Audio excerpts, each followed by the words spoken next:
OceanGate Expeditions co-founder remains undeterred by the Titan submersible incident, demonstrating a determination to explore the boundaries of extreme travel. Their ambitious goal is to establish a floating colony on Venus by 2050, with the capacity to accommodate 1,000 individuals. This news wasn't met with open arms, as people were surprised to hear this announcement so soon after the submersible incident. Guillermo Sohnlein, one of the co-founders of OceanGate, along with Stockton Rush in 2009, previously separated from the company in 2013. He is also the creator and chairman of Humans to Venus, a private initiative dedicated to establishing a lasting human presence within the atmosphere of Venus.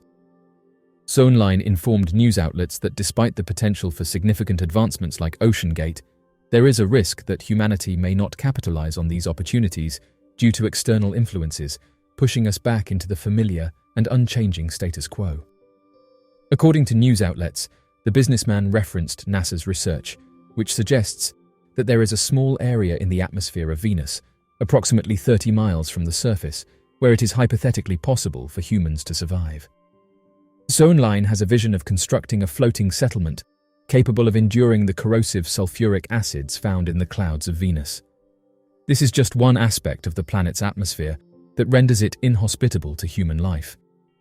NASA did not provide any information about how the proposed space station, designed to accommodate up to 1,000 colonists, would cope with the strong winds on Venus, which can reach speeds of 224 miles per hour and have hurricane-like force.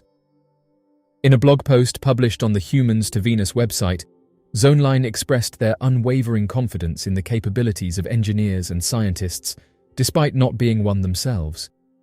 They firmly believed that these individuals would successfully tackle the numerous obstacles encountered in the harsh conditions of outer space.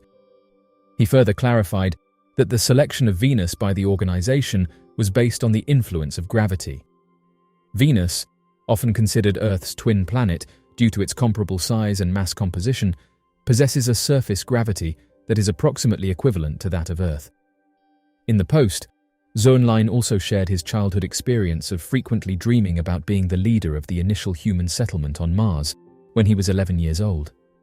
He said that he's devoted over 40 years to assisting humanity in becoming a species that inhabits multiple planets. OceanGate was a project that fulfilled Sohnlein's childhood dream. According to him, both he and Rush recognized that underwater exploration, particularly with crewed submersibles, was the most comparable experience to venturing into space, allowing them to advance their vision without actually leaving Earth. Humans to Venus, much like OceanGate, is a privately funded venture with the goal of reducing the cost of space exploration.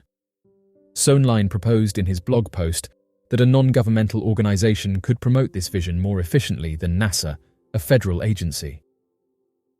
Venus, our neighboring planet, presents a formidable challenge for human habitation.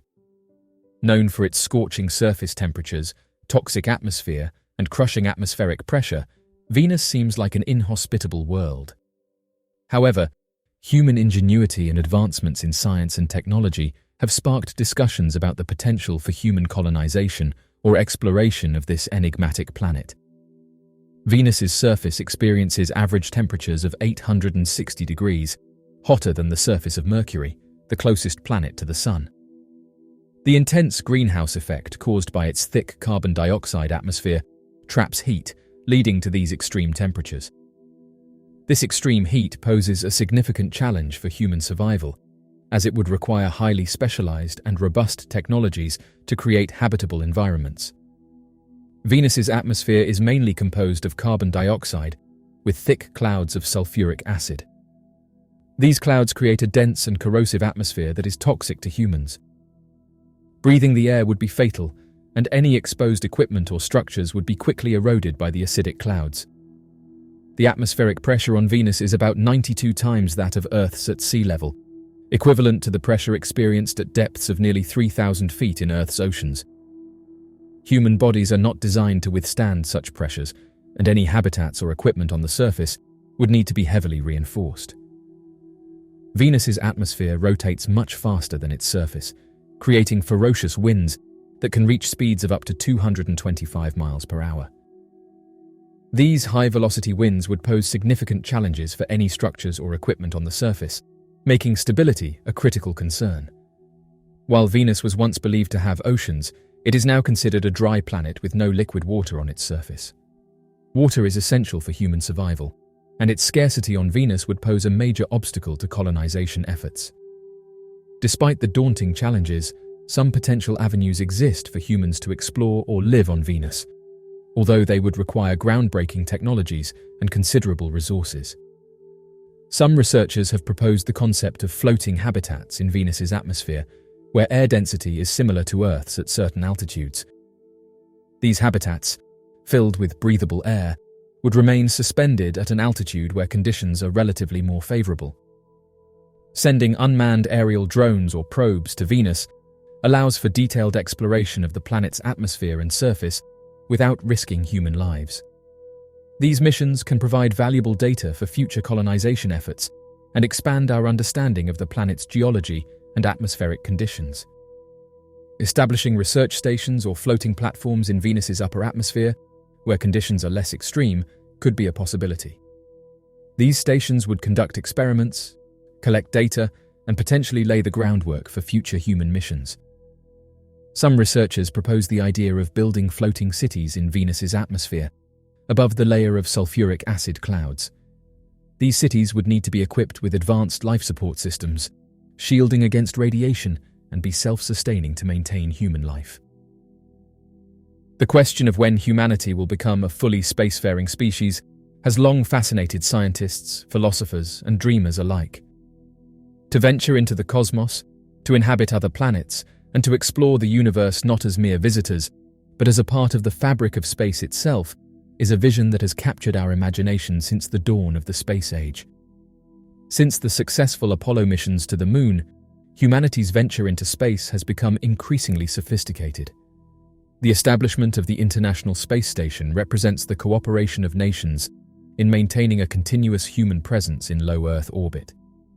Missions to Mars, the farthest a human-made object has reached, are being planned and executed, with unmanned rovers already studying the Martian surface.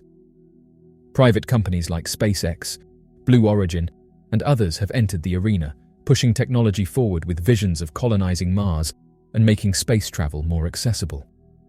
Plans for a human-crewed mission to Mars, lunar bases, and even space tourism are already on the drawing board. Despite the remarkable progress, the journey to becoming a truly spacefaring species is fraught with enormous challenges, both technological and socio-political. Space travel requires the development of advanced technology for propulsion, life support, radiation protection, and more. Sustainable habitats on other planets will need innovation in energy production, food cultivation, water recycling, and shelter construction. While progress is being made in these areas, much research and development are still needed to ensure long-term human survival in space.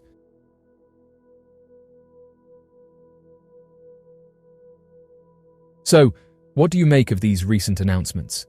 Be sure to leave your questions and answers in the comments section below and help us to grow this community while working to solve these unexplained mysteries. Thank you for watching, and don't forget to subscribe for more videos.